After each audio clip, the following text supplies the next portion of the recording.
उत्सर्जन एवं परासरण नियमन। पेट के अधिकांश उत्सर्जित उत्पाद अंतिम रूप से पाचन अपशिष्ट के साथ बाहर निकलते हैं। जल सरिसप जल में होते हैं, इसलिए इन्हें अमोनियोटैलिक कहते हैं। पेट के मुख्य उत्सर्जित उत्पाद बिलिरुबिन व बिलिवर्डिन होते हैं। रक्त की एक्स्ट्राग्लोमेरुलस कोशिका एरिथ्रोपोइटिन हार्मोन का निर्माण करती है। ये एरिथ्रोपोइटिन आरबीसी का निर्माण करता है। उत्सर्जन तंत्र के कार्य। नाइट्रोजन अपशिष्ट पदार्थ का निष्कासन, परासरण नियमन। नाइट्रोजन अपशिष्ट पदार्थ 3 होते हैं: ammonia, urea, uric acid. Ammonia सर्वाधिक विषाक्त होता है, तो निष्कासन हेतु अधिक जल की आवश्यकता होती है। 1 ग्राम अमोनिया के निष्कासन हेतु 500 ml जल की आवश्यकता होती है। यूरिया कम विषाक्त होता है, तो निष्कासन हेतु कम जल की आवश्यकता होती है। 1 ग्राम यूरिया के निष्कासन हेतु 50 ml जल की आवश्यकता होती है। यूरिक एसिड न्यूनतम विषाक्त होता है, तो निष्कासन हेतु न्यूनतम जल की आवश्यकता होती है। 1 ग्राम यूरिक एसिड के निष्कासन हेतु 10 ml जल की आवश्यकता होती है। अमोनिया का निष्कासन NH4+ के रूप में गिल्स के द्वारा होता है, किडनी की आवश्यकता नहीं होती है। नोट की बात, स्तन्य जंतुओं द्वारा यूरिया अथवा यूरिक एसिड का निष्कासन जल संरक्षण अनुकूलन होता है। जो अमोनिया का उत्सर्जन करते हैं अमोनियोटैलिक कहलाते हैं। जो यूरिया का उत्सर्जन करते हैं यूरियोटैलिक कहलाते हैं। जो यूरिक एसिड का उत्सर्जन करते हैं यूरिकोटैलिक कहलाते हैं। अमोनियोटैलिक जीव, यूरियोटैलिक जीव, यूरिकोटैलिक जीव। अमोनियोटैलिक जीव के एग्जाम्पल में शुद्ध जल, अस्थि मछलियाँ, जलीय कीट व टेडपोल के लार्वा में अमोनियोटैलिक उत्सर्जन होता है। यूरियोटैलिक जीव में लवणीय जल, उपास्थि मछलियाँ, उभयचर स्तनधारियों में यूरियोटैलिक उत्सर्जन होता है। यूरिकोटैलिक जीव में सरीसृप, बर्ड्स, कीट, घोंघा होता है। केंचुआ अमोनियोटैलिक एवं यूरियोटैलिक दोनों होता है। किडनी की संरचनात्मक एवं क्रियात्मक इकाई नेफ्रॉन्स होती है। नेफ्रॉन्स 2 होती है: cortical nephrons, juxtamedullary nephrons. Difference cortical nephrons और जक्स्टामेडुलरी नेफ्रॉन्स में। कॉर्टिकल नेफ्रॉन्स अधिक संख्या में होती है 70 से 80%। जक्स्टामेडुलरी नेफ्रॉन्स कम संख्या में होती है 20 से 30%। कॉर्टिकल नेफ्रॉन्स में लूप ऑफ हेनले छोटा होता है, पूर्ण रूप से मेडुला में विस्तृत नहीं होता है। जक्स्टामेडुलरी नेफ्रॉन्स में लूप ऑफ हेनले लंबा होता है, पूर्ण रूप से मेडुला में विस्तृत होता है। कॉर्टिकल नेफ्रॉन्स में पेरिट्यूबुलर कोशिकाएं उपस्थित होती है। वासा रेक्टस हासित या एब्सेंट होती है। और जक्स्टामेडुलरी नेफ्रॉन्स में पेरिट्यूबुलर कोशिकाएं वासा रेक्टस दोनों प्रेजेंट होती है। नेफ्रॉन के स्ट्रक्चर में सबसे पहले एफरेंट आर्ट्रियोल, उसके बाद में इफरेंट आर्ट्रियोल, रीनल धमनी से निकलती है एफरेंट आर्ट्रियोल, इफरेंट आर्ट्रियोल। उसके बाद में आती है बोमेन संपुट, ग्लोमेरुलस, पीसीटी, हेनले का लूप, वासा रेक्टस, पेरिट्यूबुलर कोशिकाएं, डीसीटी, संग्रह नलिका। बोमन संपुट सरल जल की उपकला से निर्मित होता है। ग्लोमेरुलस रुधिर कोशिकाओं का गुच्छा होता है। पीसीटी ब्रश पोडा घनाकार उपकला होती है। डीसीटी में सरल घनाकार उपकला होती है और संग्रह नलिका क्यूबोइडल घनाकार उपकला होती है। कॉर्टेक्स भाग होता है, उसमें बोमेन संपुट, ग्लोमेरुलस, पीसीटी और डीसीटी आते हैं। मेड्यूला भाग में हेनले का लूप आता है।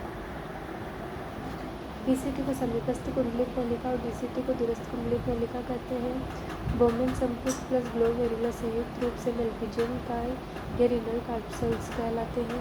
मेलपिजियन काय पीसीटी डीसीटी कॉर्टेक्स में उपस्थित होते हैं। संग्रह नलिका को नेफ्रॉन का भाग नहीं माना जाता है। अभिवाही धमनी का व्यास अपवाही धमनी से अधिक होता है, परानिस्संदन के लिए आवश्यक होता है। किडनी को प्रति मिनट 1100 से 1200 ml रुधिर प्राप्त होता है, जो कार्डियक आउटपुट का 1/5 या 20% होता है। रीनल ब्लड फ्लो, पर मिनट किडनी को जो ब्लड मिलता है उसे रीनल ब्लड फ्लो कहते हैं। मूत्र निर्माण की क्रियाविधि में 3 होते हैं: परानिस्संदन, पुनःअवशोषण, स्त्रावन। परानिस्संदन ग्लोमेरुलर फिल्ट्रेशन, पुनःअवशोषण रीअब्सॉर्प्शन, स्त्रावन ट्यूबुलर सिक्रेशन होता है। Glomerular filtration, परानिस्संदन। ग्लोमेरुलस से रुधिर फिल्टर होकर बोमेन संपुट में स्थानांतरित होता है। इस प्रक्रिया को परानिस्संदन इस कारण कहा जाता है क्योंकि संपूर्ण रुधिर प्लाज्मा प्रोटीन को छोड़कर फिल्टर होता है। निस्संद बराबर रुधिर प्लाज्मा माइनस प्लाज्मा प्रोटीन होते हैं। नेगेटिव चार्ज के कारण प्लाज्मा प्रोटीन फिल्टर नहीं होता है। आधारीय झिल्ली पर नेगेटिव चार्ज होता है, जो रुधिर कोशिकाओं के एंडोथीलियम तथा बोमेन संपुट की आंतरिक उपकला के मध्य होती है, तथा रुधिर प्लाज्मा प्रोटीन आधारीय झिल्ली से प्रतिकर्षित होता है।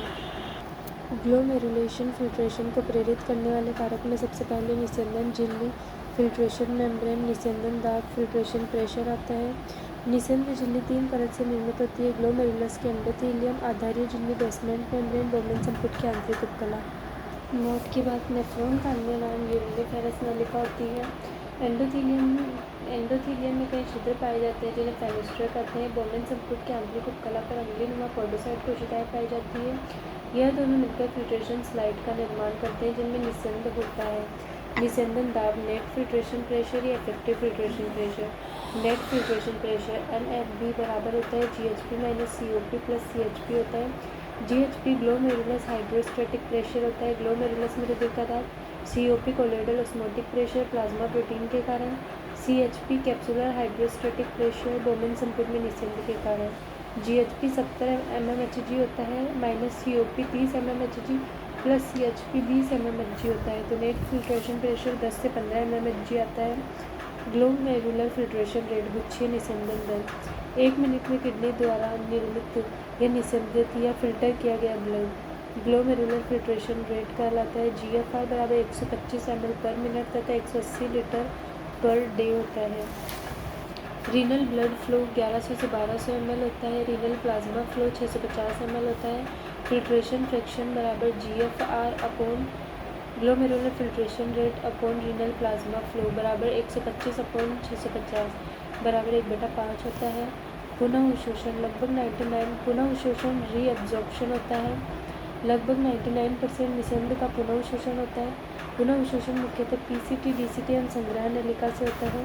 सर्वाधिक पुनः अवशोषण PCT से होता है। इसमें ब्रश बॉर्डर घनाकार उपकला उपस्थित होती है जो क्षेत्रफल बढ़ाती है। न्यूनतम पुनः अवशोषण लूप ऑफ हेनले से होता है।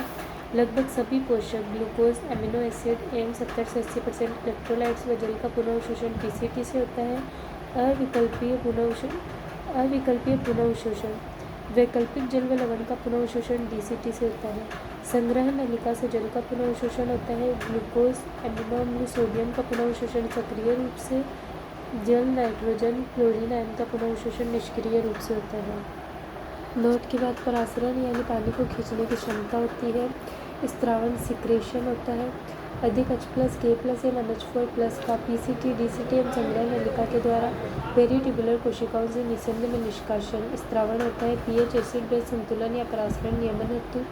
यूरिन आउटपुट बराबर ग्लोमेरुलर फिल्ट्रेशन माइनस पुनः अवशोषण प्लस स्त्रावण होता है। हेनले के लूप की अवरोही भुजा जल के लिए पारगम्य होती है और आरोही भुजा NaCl के लिए पारगम्य होती है। आरोही भुजा का पतला भाग निष्क्रिय NaCl का स्त्रावण करता है और आरोही भुजा का मोटा भाग होता है जो सक्रिय NaCl का स्त्रावण करता है। अवरोही भुजा केवल जल के लिए पारगम्य अतः नीचे की ओर निस्यंद सांद्र हो जाता है। आरोही भुजा केवल NaCl के लिए पारगम्य अतः ऊपर की ओर निस्यंद तनु हो जाता है। काउंटर करंट विधि जो मेडुला में होती है 300 मिलीमोल से 600 मिलीमोल, फिर 900 मिलीमोल और 1200 मिलीमोल होती है।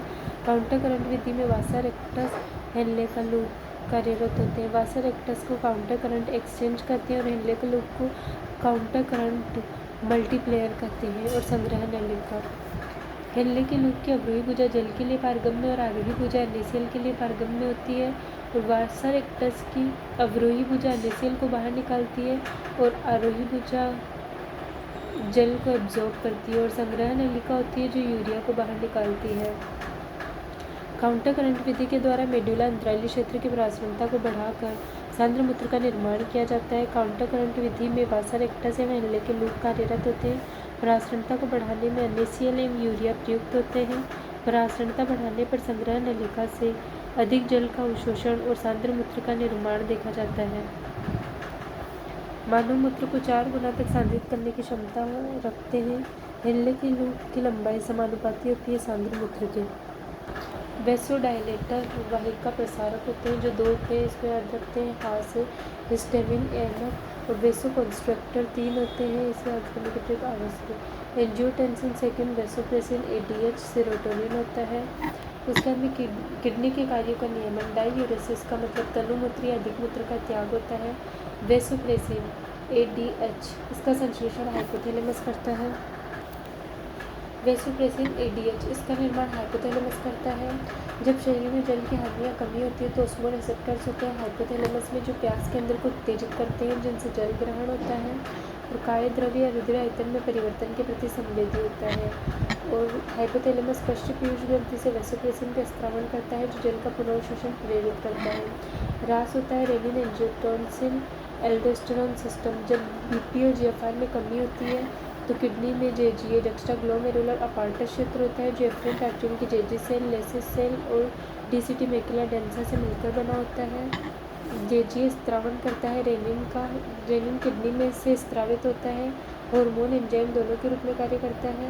रेनिन रुधिर प्लाज्मा में आता है और निष्क्रिय एंजियोटेंसिनोजन को सक्रिय एंजियोटेंसिन फर्स्ट में कन्वर्ट करता है। एंजियोटेंसिन फर्स्ट फुफ्फुसीय परिसंचरण द्वारा एंजियोटेंसिन सेकंड में कन्वर्ट होती है। एंजियोटेंसिनोजन का निर्माण लीवर करता है। एंजियोटेंसिनोजन सेकंड होता है जो वैसोकंस्ट्रक्टर के रूप में कार्य करता है और बीपी और जीएफआर में वृद्धि करता है और एड्रिनल कॉर्टेक्स से एल्डोस्टेरोन के स्त्रावन को प्रेरित करता है। जल एवं लवण का पुनः अवशोषण प्रेरित करता है। बीपी और जीएफआर में वृद्धि करता है। ANF एट्रियल नाइट्रियूरेटिक फैक्टर यह एक पेप्टाइड हार्मोन है जो हृदय के आलिंद भित्तियों से स्त्रावित होता है। यह वैसोडायलेटर है जो रास के विपरीत कार्य कर बीपी और जीएफआर को कम करता है। मूत्रण मैल्चुरेशन मूत्राशय को खाली करने की प्रक्रिया को मूत्रण कहते हैं। न्यूरल रिफ्लेक्स प्रतिवर्ती क्रिया है। मूत्राशय भरने पर स्ट्रेच रिसेप्टर सक्रिय हो जाते हैं और ये एफरेंट संवेदी सूचना सीएनएस के पास जाती है। सीएनएस से इफ्रेंट के पास जाती है और यूरेथ्रा में अनुशीतलन होता है और फिर मूत्र का त्याग कर दिया जाता है। नोट के बाद स्ट्रेच ग्रह निष्क्रिय हो जाने पर मूत्रण नहीं होगा। मूत्र को अम्लीय एल्डोस्टेरोन बनाता है। मूत्राशय भरने पर स्ट्रेच ग्राही सक्रिय होते हैं तथा संवेदी सूचना सीएनएस तक प्रसारित होती है। यह मूत्राशय की चिकनी पेशियों में संकुचन एवं यूरेथ्रा में स्फिंक्टर में अनुशीतलन को एक साथ प्रेरित करते हैं और मूत्रण प्रेरित होता है। मूत्र का आयतन 1 से 1.5 लीटर होता है पर डे। 25 से 30 ग्राम यूरिया होता है। इसमें 96% जल, 2% यूरिया, 2% घुलनशील पदार्थ होता है। मूत्र का pH 6 होता है जो अम्लीय होता है H+ के कारण। मूत्र का पीला रंग यूरोक्रोम के कारण और गंध यूरिनोड के कारण होती है। असामान्य मूत्रण एबनॉर्मल यूरिन पोलीयूरिया 2.5 से 3 लीटर से अधिक मूत्र का त्याग होता है तो पोलीयूरिया। कीटोन यूरिया मूत्र में कीटोन बॉडीज आती है। ग्लाइकोजूरिया मूत्र में ग्लूकोज होता है। हेमेटोयूरिया मूत्र में ब्लड होता है। प्रोटीन यूरिया या एल्ब्यूमिन यूरिया मूत्र में प्लाज्मा प्रोटीन होते हैं। यूरिया साइकिल या क्रेब्स हैंसेलाइट साइकिल या ऑर्निथिन साइकिल यह लीवर या यकृत में होती है। प्रोटीन का अपघटन होता है एमिनो अम्ल में। एमिनो अम्ल का डीएमिनेशन NH2 समूह का हटना NH2 + CO2 जुड़ते हैं ATP में कन्वर्ट होती है। कार्बोनिल फॉस्फेट का निर्माण होता है। कार्बोनिल फॉस्फेट से सिट्रुलिन बनता है। सिट्रुलिन में एस्पार्टेट ऐड होता है और आर्जिनोसक्सेनेट का निर्माण होता है। आर्जिनोसक्सेनेट से फ्यूमरेट निकलता है और आर्जिनिन का निर्माण होता है। आर्जिनिन में जल जुड़ता है, यूरिया निकलता है और ऑर्निथिन का निर्माण होता है। और ऑर्निथिन और कार्बोनिल फॉस्फेट जुड़कर सिट्रुलिन का निर्माण करते हैं। लीवर होती है जिससे हेपेटिक शिरा निकलती है जिसमें अधिकतम यूरिया होता है। उसके बाद में महाशिरा से हृदय से महाधमनी से निकलती है रीनल धमनी से एफरेंट आर्टरियोल, फिर किडनी और उसके बाद में रीनल शिरा। न्यूनतम यूरिया होता है रीनल शिरा में और अधिकतम यूरिया होता है हेपेटिक शिरा में। रीनल दहली पदार्थ भी 3 होते हैं: अधिक दहली पदार्थ, मध्य दहली पदार्थ और शून्य दहली पदार्थ। अधिक दहली पदार्थ में लगभग पूरा पुनः अवशोषण होता है। मध्य दहली पदार्थ में पुनः अवशोषण के आधार पर और शून्य दहली पदार्थ। अधिक दहली पदार्थ में लगभग पूरा पुनः अवशोषण होता है। इसमें ग्लूकोज और एमिनो एसिड आता है। मध्य दहली पदार्थ में जल और इलेक्ट्रोलाइट्स आते हैं। शून्य दहली पदार्थ में पुनः अवशोषण नहीं होता है। इनमें इनुलिन जीएफआर के अध्ययन में प्रयुक्त क्रिएटिन का विशिष्ट रूप होता है। मूत्र में क्रिएटिन का निष्कासन पेशी अपघटन का सूचक होता है। अन्य उत्सर्जी अंग में सबसे पहले लंग्स आता है, लीवर और स्किन आते हैं। लंग्स में CO2 और जल आता है। लीवर में बाइल पिगमेंट्स, ड्रग्स, विटामिन, अपभ्रष्ट स्टेरॉयड हार्मोन आते हैं। स्किन में 2 होती है: sweat gland, sebaceous gland. Sweat gland संवेदी ग्रंथि का प्रमुख कार्य कूलिंग होता है, NaCl और जल। सिबिस्कस ग्लैंड तेल, हाइड्रोक्सिल कार्बन। रोग में सबसे पहला होता है यूरेमिया। रुधिर में यूरिया की मात्रा में वृद्धि होती है तो यूरेमिया होता है। उपचार हीमोडायलिसिस, कृत्रिम ड्रग, आर्टिफिशियल किडनी। इसमें क्या करते हैं, धमनियों में हम रुधिर लेते हैं, उसमें हिपैरिन ऐड कर देते हैं।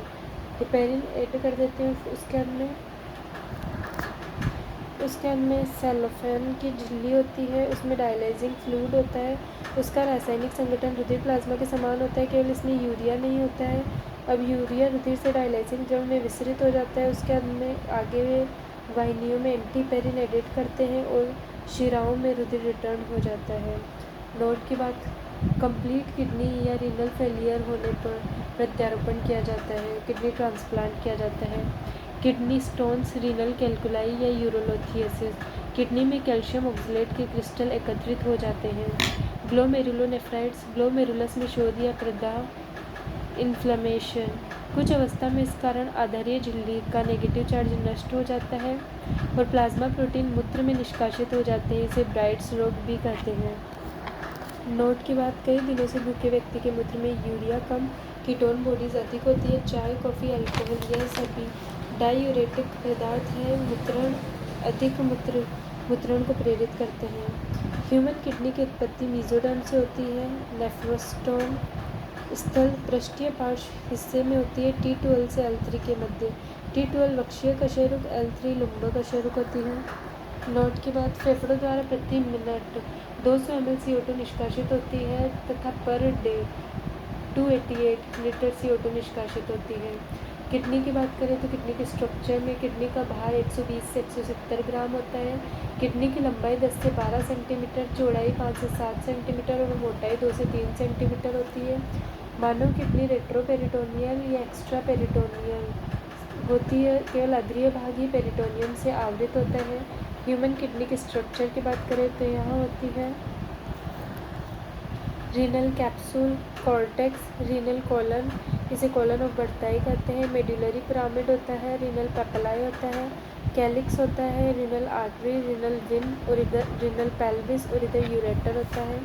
मूत्र के पथ में संग्रहण, मूत्रपथ से संग्रह नलिका से renal papillae, calyx, renal pelvis, ureter, मूत्राशय, यूरेथ्रा। गर्थ, हाइलम होता है, हाइलम भीतर की ओर चौड़े फ्यूनिल आकार के रीनल पेल्विस में खुलता है। रीनल पेल्विस के उभार को कैलिक्स कहते हैं। मानव प्यूरिन्स को यूरिक एसिड के रूप में उत्सर्जित करते हैं और मकड़ियाँ ग्वानिन का उत्सर्जन करती हैं। जंतु उत्सर्जन एवं परासरण नियमन हेतु संरचना, प्लेटीहेल्मिन्थिस चपटे कृमि, रोटिफर्स, कुछ एनेलिडा में प्रोटोनेफ्रिडिया या ज्वाला कोशिकाएं या सोलेनोसाइट्स होते हैं। सिफेलोपोडेटा और एम्फिओक्सस में ज्वाला कोशिकाएं होती हैं। उत्सर्जन एवं परासरण नियमन हेतु अधिकांश एनेलिडा अर्थवोम में नेफ्रिडिया होते हैं। आर्थ्रोपोडा में जो कीट होते हैं उनमें उत्सर्जन एवं परासरण नियमन हेतु मेलपीजियन नलिकाएं, झींगे या क्रस्टेशियन में एंटिनरी या ग्रीन ग्लैंड होती है। मकड़ी में कोक्सल ग्लैंड होती है। मछलियों में परासरण नियमन हेतु शुद्ध जल मछलियाँ, लवणीय जल मछलियों में डिफरेंस। शुद्ध जल मछलियाँ जल नहीं पीती है, तनुमूत्र का निष्कासन करती है, सक्रिय रूप से लवण अवशोषित करती है। लवणीय जल मछलियाँ परासरणता को बढ़ाने हेतु यूरिया, MTMA और ट्राईमिथाइल अमोनियम ऑक्साइड संचित एवं उत्सर्जित करती है, लवण का निष्कासन करती है।